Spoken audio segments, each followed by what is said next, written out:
മുഖ്യമന്ത്രി V D Satheesan ഇന്ന് പത്രസമ്മേളനത്തിൽ വ്യക്തമാക്കിയിട്ടുള്ള കാര്യം മന്ത്രിസഭാ തീരുമാനം എന്ന രീതിയിലാണ്.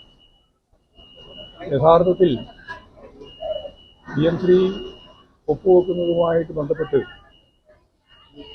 അന്ന് പ്രതിപക്ഷ നേതാവും മുസ്ലിം ലീഗ് നേതാക്കൾ ഉൾപ്പെടെ എല്ലാവരും പറഞ്ഞിരുന്നത് ഇത് BJPയും CPM തമ്മിലുള്ള ഒരു ഡീലാണെന്നാണ്. ഞങ്ങൾ അധികാരത്തിൽ വന്നാൽ ഒരു തരത്തിലും തുടരില്ല എന്ന കാര്യം വി ഡി സതീശൻ അടിവരയിട്ട് വ്യക്തമാക്കിയതാണ്. രാജ്യയെപ്പോലുള്ളവർ പറഞ്ഞത് ഇത് അറബിക്കടലിലേക്ക് തള്ളും എന്നാണ്. അങ്ങനെ എല്ലാ രീതിയിലും PMC പദ്ധതി ഒരു തരത്തിലും അനുവദിക്കാൻ പറ്റില്ല.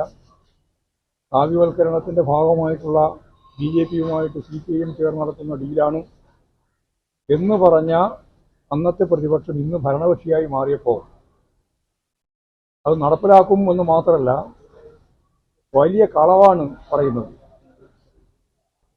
വി ഡി സതീശന്റെ പത്രസമ്മേളനത്തിൽ അദ്ദേഹം പറഞ്ഞത് കഴിഞ്ഞ ഗവൺമെന്റ് നടപ്പിലാക്കിയ ഒപ്പിട്ട കാര്യം പണം വാങ്ങിയ കാര്യം എന്നാണ്. കളവ് പറയുന്നതിൽ യാതൊരു മടിയുമില്ലാത്ത ഒരു പ്രതിപക്ഷ നേതാവിനെയായിരുന്നു നമുക്ക് മുമ്പറിയാം. ഇപ്പോഴും മുഖ്യമന്ത്രിയെയും അങ്ങനെ തന്നെ പറയുന്നു. കളവാണ് പറയുന്നത് എന്ന് പറയാൻ ഞങ്ങൾക്ക് വിഷമമുണ്ട്, എന്നാലും പറയാതിരിക്കാൻ പറ്റില്ല.